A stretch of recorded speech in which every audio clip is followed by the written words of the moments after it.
Twongeye kwasuhuza bene data, ubuntu n'amahoro bibane namwe mu izina rya Yesu Kristo.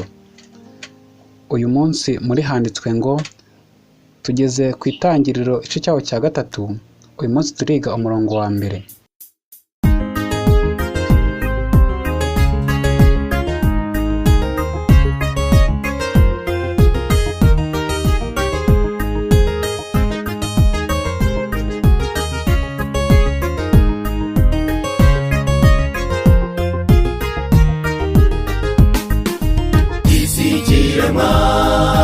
Yari nziza pe, ibyaremwe byose byari kuri gahunda. Imana irema umuntu wabitegeke. Isi ya mbere n'ukuri yari nziza pe. Reba nawe yari nziza, yari itatse uburabyo bwiza, n'inyamaswa n'imbuto nziza z'ubwoko bwose. Reba nawe yari nziza, yari itatse uburabyo bwiza, n'inyamaswa n'imbuto nziza z'ubwoko bwose. Nimutyo dusenge. Data wa twese uri mu ijuru, abana bawe tuje imbere yawe tugushima kandi tuguhimbaza. Tugushimiye ubuntu bwawe n'ineza yawe udahwema kubana natwe uko bwije no ko bukeye. None ko wemeye ko tugiye kwiga ijambo ryawe, aho tugiye kurebera hamwe Itangiriro cyaho cya 3 ku murongo wa mbere, tuniyongera nirihimbazwe. Ngwino utuyobore kandi twifashirize, Mwuka Wera ayobore ubwenge bwacu, kandi ijambo ryawe wandikishije abe ariho kuri twumvisha, ikirutaho utubashe gufata umwanzuro ukwiriye mu izina rya Yesu. Amen. Satani umugome ntiyanejejwe nabyo, yifuje gushuka umuntu wari waremwe, kandi Imana yari yamuhaye itegeko, arirenzeho umuntu aba aracumuye. Inzoka yarushaga uburiganya inyamaswa zo mu ishyamba zose Uwiteka Imana yaremye. Ibaza uwo mugore iti, ni ukuri koko Imana yaravuze iti ntimuzarye ku giti cyose cyo muri iyi ngobyi? Satani yiyemeza gushuka ababyeyi bacu ba mbere, kuko yari atakyemereye guhungabanya umutekano mu ijuru. Urwango Satani yari afitiye Imana yaruhinduriye mu mugambi mushya wo kurimbura ikiremwamuntu. Yiyemeje kuvutsa Adamu na Eva umunezero n'amahoro baba bafite muri Edeni, nk'uko nawe yari yarabibuze by'iteka ryose. Makorambere n'abahanuzi paje 24. Kandi mu gitabo cyitwa Umwuka w'Abahanuzi volume ya mbere paje 32 haravuga ngo Satani yari atangajwe n'imibereho ye mishya. Umunezero we wari wagiye. Yitegereje abamarayika bari kumwe nawe, abahoze banezerewe ariko bakaba barirukananwe nawe mu ijuru. Mbere yo gucumura kwabo nta icucucu cyo kwinuba kigeze cyanduza umunezero wabo utunganye. Ubu byose byagaragaraga nk'ibyahindutse. Mu maso haturukaga umucyo w'umuremyi wabo, hari hijimye kandi hari ubwihebe. Muri bo harangwaga intonganya, amacakubiri, kuvuguruzanya gushaririye. Mbere y'uko bigomeka, ibyo bintu ntibyari bizwi mu ijuru. Ubu noneho Satani yitegereza ingaruka ziteye ubwoba zo kwigomeka kwe. Yahinze umushyitsi kandi atinya kwitegereza ahazaza no gutekereza ku iherezo ry'ibyo bintu. Satani yakoranyije abamarayika be. Ntabwo bose bari biteguye gufatanya nawe muri uyu murimo kirimbuzi kandi w'akaga. Yababwiye ko nta n'umwe muri bo yiringiye wo gusohoza uyu murimo, kuko yibwiraga ko ari we wenyine wari ufite ubwenge buhagije bwo gusohoza uyu murimo. Yabasabye kugutekereza ku kuntu byagenda mu gihe we araba agiye kwiherera mu kunoza imigambi ye. Yashatse kumvisha ko ibi ari ibyiringiro byabo rukumbi kandi biheruka. Iyo batsindirwa aha, ibyiringiro byabo byo kwigarurira ijuru n'ibyaremwe n'Imana byari kuba biyoyotse. Satani agiye kwiherera ngo anoze imigambi ye kugira ngo ashobore gucumuza Adamu na Eva. Yatinye ko imigambi ye ishobora gutsindwa, kandi nanone iyo aramuka ashoboye kugusha Adamu na Eva mu gusuzugura amategeko y'Imana maze agacumura amategeko yayo, nta cyiza ari kubibonamo. Gukiranirwa kwe gusa niko kwari kwiyongera. Satani akomeje kugira ibitekerezo byinshi. Yibaza ukuntu azarogoya umunezero w'abo bantu bera, kugeza ubwo yumvise ananiwe gufata icyemezo. Abamarayika be baje kumushaka kugira ngo bamenyeshe umuyobozi wabo icyemezo bafashe, yuko bazafatanya umugambi we n'iyo nshingano, ndetse bagafatanya n'ingaruka zizakurikiraho. Satani yahise yikoramo ubwoba n'intege nke nk'umuyobozi, yiyemeza ko agiye kuyobora urwo rugamba kandi agakoresha imbaraga ze zose mu kurwanya ubuyobozi bw'Imana n'umwana wayo. Yahise yereka abamarayika be umugambi afite. Yabahamirije neza ko naramuka agiye agaragarira Adamu na Eva nk'uko ari, batazemera kumwumva kuko baburiwe ko azabatera. Kuko bari bazi ko yahoze ari marayika ukomeye ntacyo ari kugeraho. Yafashe icyemezo ko agiye kwiyoberanya, agakoresha uko ashoboye kose kugira ngo agere ku ntego ye. Mu gitabo cyitwa Umwuka w'Abahanuzi volume ya mbere paje 32. Adamu na Eva bahabwa umuburo. Imana yakoranyije abamarayika bose kugira ngo hagire igikorwa mu kurwanya umugambi w'ikibi. Inama y'ijuru yafashe icyemezo ko hakoherezwa abamarayika bo gusura Edeni bakaburira Adamu ko yugarijwe n'akaga. Abamarayika babiri baratoranijwe, nuko bahita baza n'ingoga gusura ababyeyi bacu ba mbere. Ababyeyi bacu ba mbere babakiranye umunezero n'ibyishimo, babakiriza amashimwe bashimira umuremyi kubw'ibyo yaremye bibazengurutse. Buri kintu cyose cy'igikundiro kandi gishimishije bari baragihawe ngo kibanezeze, ndetse bari barahawe ikintu cyose bashobora gukenera, ndetse n'ibihebuje indi migisha yose. Igihe cyose bari bamenyereye kugenderwa n'abamarayika bo mu ijuru n'umwana w'Imana. Tubona ku gitabo cyitwa Umwuka w'Abahanuzi volume ya mbere paje yaho 32 kugeza 34. Abamarayika b'ubuntu babahaye inyigisho z'ibyo babaga bakeneye. Babaganirije amateka ababaje y'ukuntu Satani yigometse akagwa. Bababwiye ko impamvu igiti cy'ubwenge cyashyizwe mu busitani bwa Edeni ari ukugira ngo hasuzumwe ukubaha n'urukundo afitiye Imana, kandi ko isumbwe n'umunezero by'abamarayika bishingiye ku kubaha, bityo nabo nibubaha ko bazamera nkabo, ariko nibatubaha bazabura umunezero, batakaza ubwiza bwabo, kandi ibyiringiro byabo bizayoyoka. Umwuka w'Abahanuzi volume ya mbere paje 34. Kimwe nk'abamarayika, abaturage bo muri Edeni bari barahawe umudendezo. Bashoboraga kubaha bakabaho cyangwa ntibubahe bakarimbuka.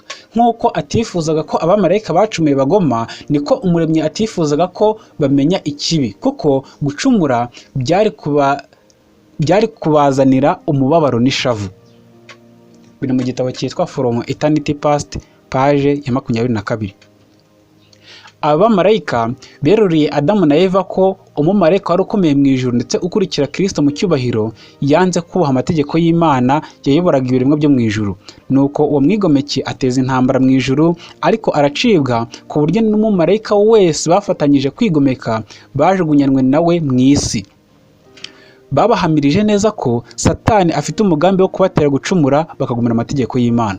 Bityo iyo bashikama ntibacumure, bari kurindwa n'abamarayika b'ijuru bakaguma mu munezero no kwera iteka ryose.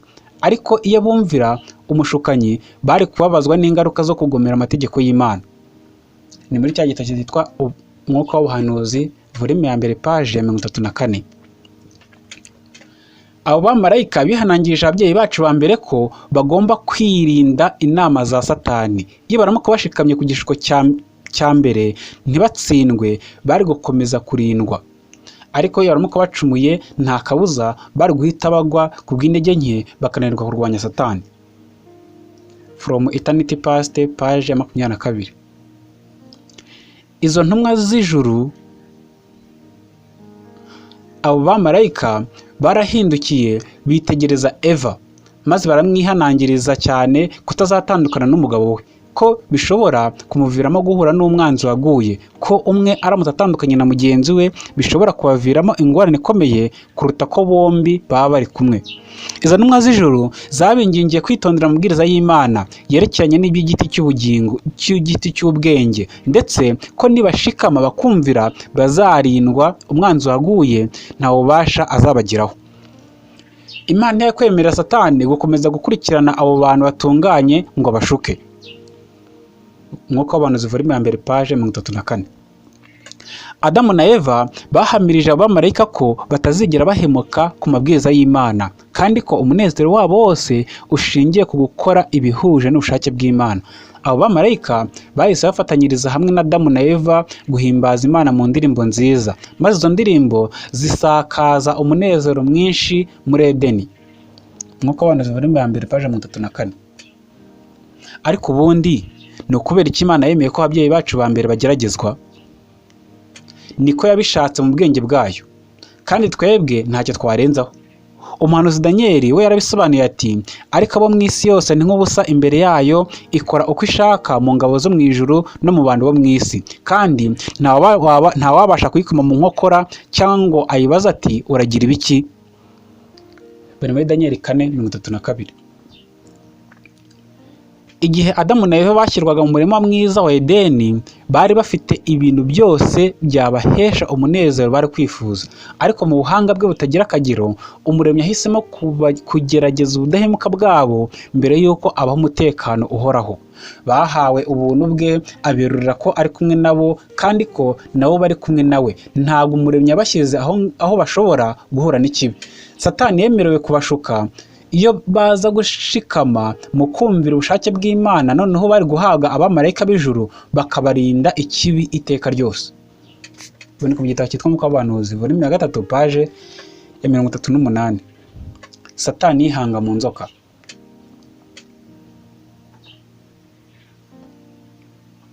Satani yumvise izo ndirimbo z'umunezero zisingiza Imana Data na Mwana, yahise yuzurwa n'uburakari, umujinya n'urwango, maze ishyari n'igwango biramwuzura, abwira abamarayika be ko agiye gushotora Adamu na Eva akabatera kugomera itegeko ry'Imana. Ubwo bakabikurura uburakari bwayo, maze za ndirimbo ziyisingiza zigahinduka urwango no kugomera Umuremyi wabo. Satani yahise yihanga mu ishusho y'inzoka, maze yinjira muri Edeni. Umwuka w'abahanuzi volume ya mbere paje 34. Kugira ngo asohoze umugambi we atamenyekanye, Satani yariyoberanyije abinyujije mu buriganya bwe mu kwihindura inzoka. Inzoka cyari ikiremwa gifite ubwiza n'ubwenge, kandi korogirana kwayo kwateraga ibishashi. From Eternity Past page 23. Inzoka arushaga uburiganya inyamaswa zose zo mu ishyamba zose Uwiteka Imana yaremye. Inzoka yari kimwe mu biremwa bifite ubucakura cyane, kandi yarushaga ibindi byose ubwiza. Yari ifite amababa, maze yaguruka mu kirere ukabona ubwiza no kurogirana kwayo, ifite ibara ritera ibishashi bimeze nka zahabu yatunganijwe. Biboneka mu Bakurambere n'Abahanuzi paje 25. Inzoka ntabwo yagenderaga hasi, ahubwo yajyaga ahantu hamwe na hamwe ikajya n'ahandi inyuze mu kirere, kandi yaryaga imbuto nk'abantu. Satani rero yihanze mu nzoka, maze yinjira muri cya giti cy'ubwenge, nuko atangira kurya imbuto zacyo yishimye. Umwuka w'abahanuzi volume ya mbere paje 35. Ubwo yari mu mashami ya cya giti cyabuzanijwe, iri kurya ku mbuto ziryoshye cyane zacyo, bwari uburyo bwo kurangaza abayireba. Noneho muri bwa busitani bwarangwagamo amahoro, hari hinjiyemo umurimbuzi urekereje umuhigo. Abakurambere n'Abahanuzi paje 25. Muri iki gihe Satani yihanga muri byinshi kugira ngo atugushe mu cyaha. Muri Edeni Satani yihanze mu nzoka, ayigira igikoresho. Ubu muri iki gihe yihanga mu bintu byinshi bitandukanye. Hari ubwo yihanga mu bagize umuryango wawe, ndetse akagerageza kunyura mu bintu byinshi bitandukanye kugira ngo akubuze kwakira ukuri, agutere kuguhinyura no kudaha agaciro inzira zigana ku bugingo. Biboneka mu gitabo cy'ubusobanuro bwa Bibiliya bw'Abadiventisti b'umunsi wa 7 volume ya mbere paje 183. No muri iki gihe, kugira ngo Satani atugushe mu cyaha, anyura mu bintu byinshi bitandukanye bishobora kutugusha mu bibi. Tube maso dusenga kandi tugire ubushishozi mu buzima. Nayo ni intwaro yo gutsinda ibishuko. Tuzabishobozwa no kuba iruhande rwa Kristo igihe cyose.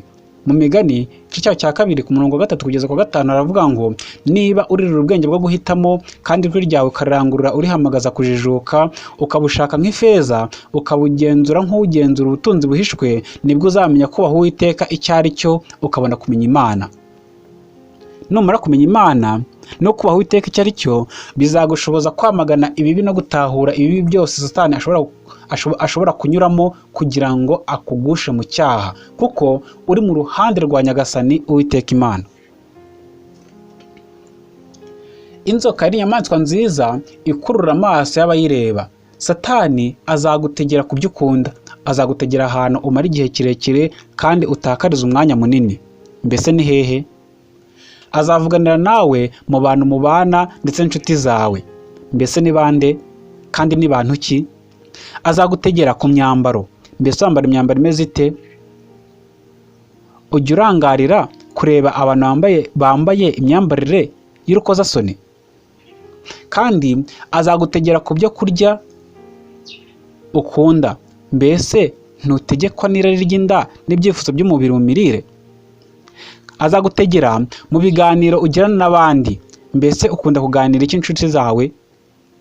Ndetse kandi azagutegera mu bindi binezeza ukunda kugira ngo akugushe mu mutego w'ibishuko bye.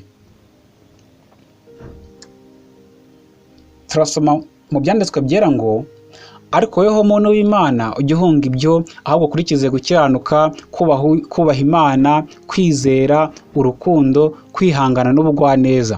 Ujye urwanya intambara nziza yo kwizera, usingire ubugingo buhoraho, ubwo wahamagariwe ukabwaturira kwatura kwiza imbere y'abahamya benshi. Rero ku byerekeye ibyo, ukundwa, ndagusabira kugira ngo ugubwe neza muri byose, ube mutaraga nk'uko umutima wawe uguwe neza.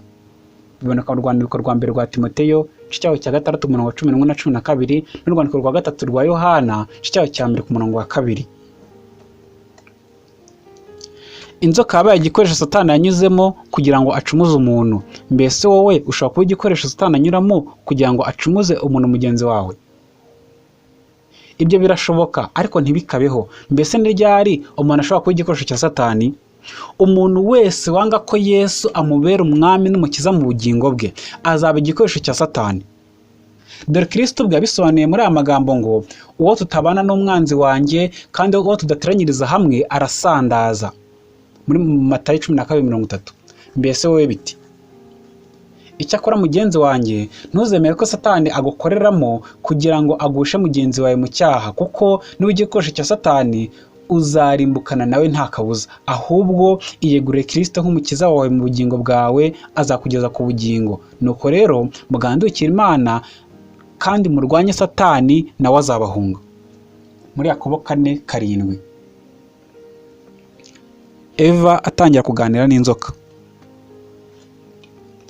Abamarayika bari baraburiye Eva kwirinda gutandukana n'umugabo we igihe bahugiye mu mirimo yabo ya buri munsi. Bakagumana nawe byajyaga kumurinda akaga k'igishuko kuruta kuba wenyine. Ariko amaze gutwarwa n'ibyamurangazaga, aragenda muva iruhande.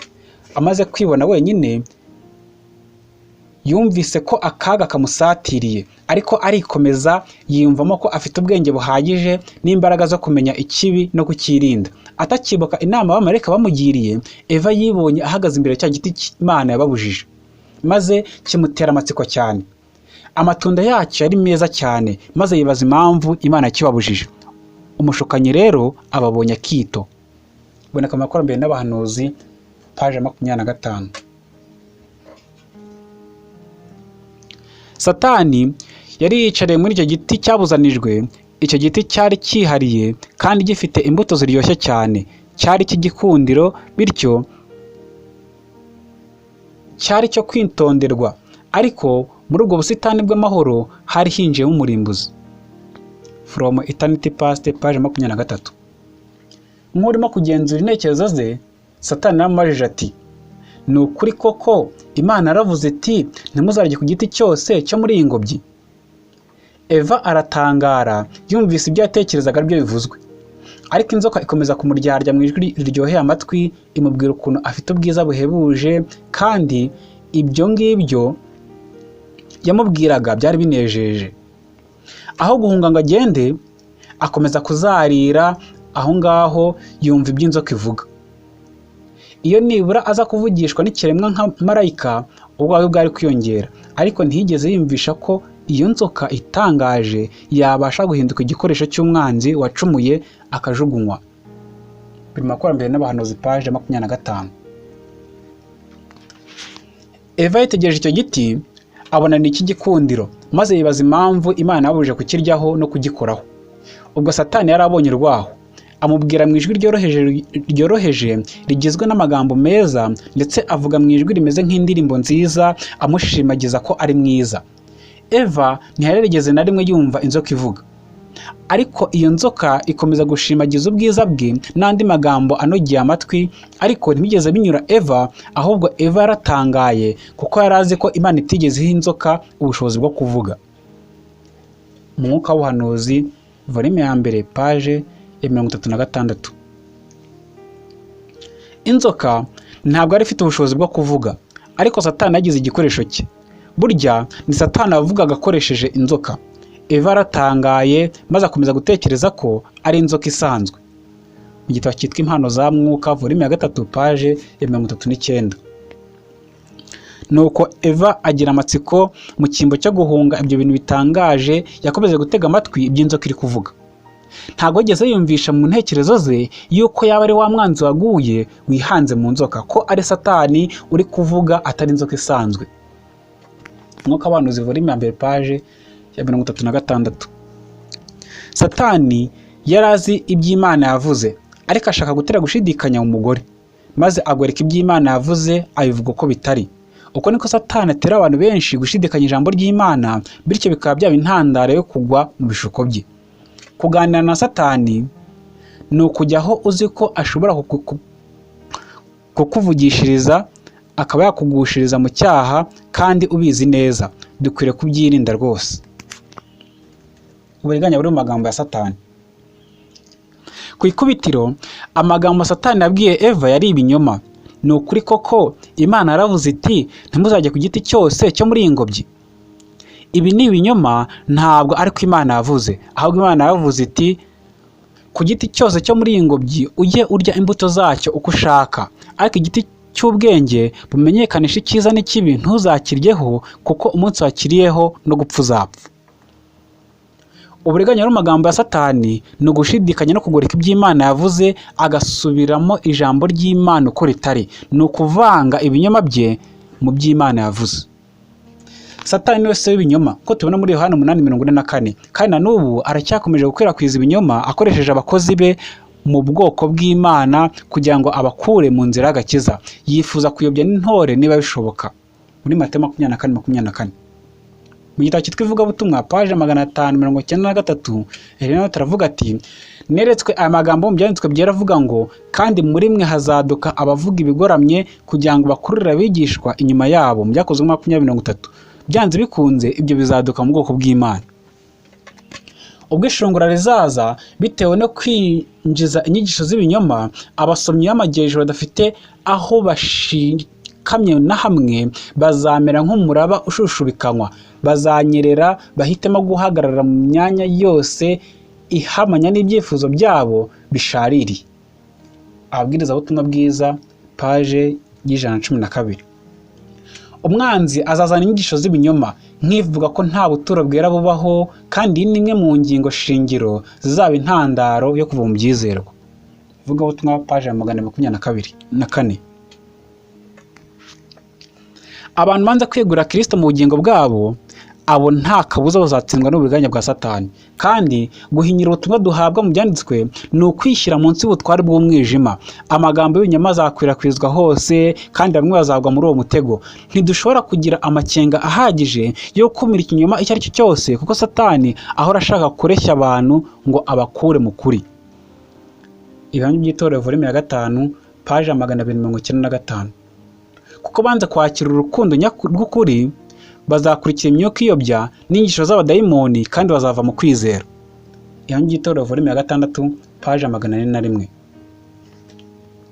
Dusoreje ahangaha umurongo wa mbere wo mu Itangiriro cyayo cya 3, kandi dushimiye Imana yuko ariyo tubashishije gukomeza gukurikirana ijambo ryayo. Turasaba Umwuka Wera ngo abe ari we kubana natwe, kandi adushoboze gukomeza gutekereza ku ijambo ry'Imana.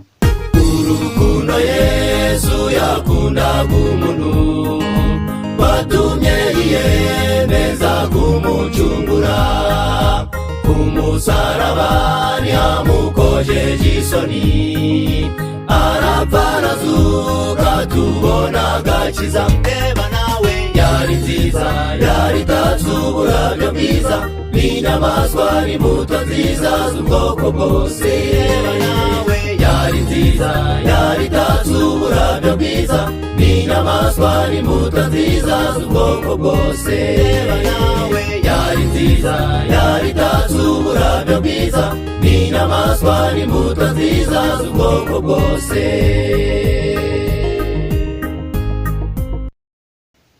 Nimucyo dusenge kandi Imana itubashishe gukomeza kuzirikana ijambo ryayo. Dusenge. Data wa twese uri mu ijuru, abana bawe tuje imbere yawe tugushima kandi tuguhimbariza urukundo rwawe n'ubuntu bwawe. Urakoze kubw'ijambo ryawe umaze kuduhuguza, none utuyobore kubw'urukundo rwawe, utwifashirize ko nta kikunanira. Mwuka wera tubashe gukora ibishimwa nawe, kandi uturinde kuba ibikoresho bya Satani mu kugusha bene data, kandi uduhe ubwenge ko tubaze kubisoma mu migani bwo kumenya icyiza n'ikibi, kugira ngo Satani azajye yiyoberanya mu bindi bintu bigiye bitandukanye, tuzajye tubasha kumutahura. Tubashe ko twebwe ntacyo twakwishoboza, udushoboze mu izina rya Yesu, amen.